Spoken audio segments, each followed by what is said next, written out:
Okay, welcome to the next lesson on a little bit more of security within Active Directory now. In the last lesson, I created some users and I created some shares for them, but I kept the permissions and the shares very generic. If I go to IT students, for example, and I click one of my users, member of, and they're just member of domain users, which is the default group. So everybody could be members of that. So I've just made a new OU. So I went to right click, new organizational unit, and I called it finance staff.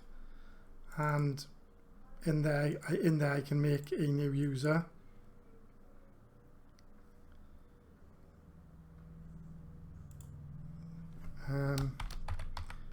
Leah Evans and Leah. Just leave the username as Leah. Click next. Because I'm not copying the previous template. This is just a demonstration really of what we're going to do. Okay, so I've created a new user, and if I right click that user, that's in the finance staff, and I go to member of, they're a member of domain users as well. And if you remember, in the last lesson we created a public IT, and if I right click public IT and go to sharing and permissions, it's domain users. So that means that finance staff could, if they wanted to, look at the public IT folder as well. So we need to find a way to sort of close that down. So the way we do that is we make new groups. So if I right click IT students and I do new group, and I'll call it IT Stu group, and I'll click OK. I could do the same for finance as well. Right click, new group, finance staff group. So there's a finance staff group as well. So if I go to IT students now, and I would do it on the template, so properties, member of, and I click add, and I do IT Stu, and if I do check names, IT Stu group comes up. I click OK,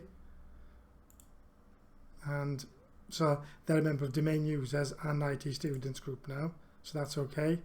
But that's for the future. If I copy a template for each user, I need to go to properties, member of, add IT Stu, and I do check names, and I click OK and apply. So now they're a member of two groups.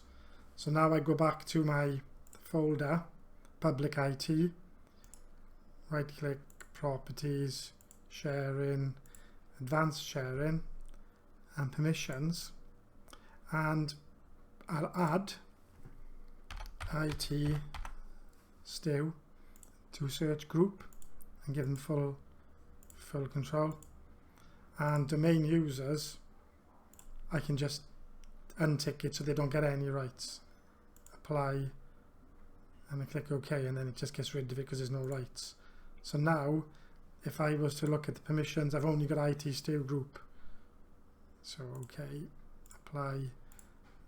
So now what I've done is I've added a new level of security to my network, because I've created an IT student group. I've added my students to that group, and then I've gone to my public IT folder and removed it. So you've got to be a member of that group to be able to see it. So if a finance member of staff was to log in and try to connect to that folder, it wouldn't work because Leah Evans is a member of domain users, which has no rights to it, and I'll add her to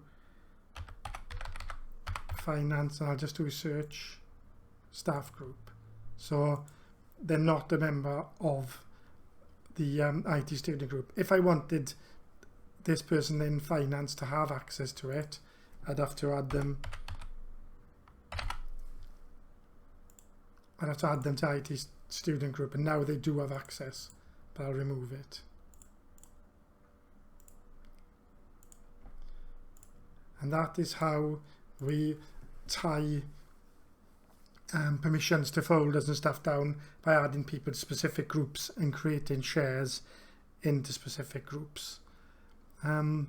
So that will cover that for this lesson, covering groups and permissions.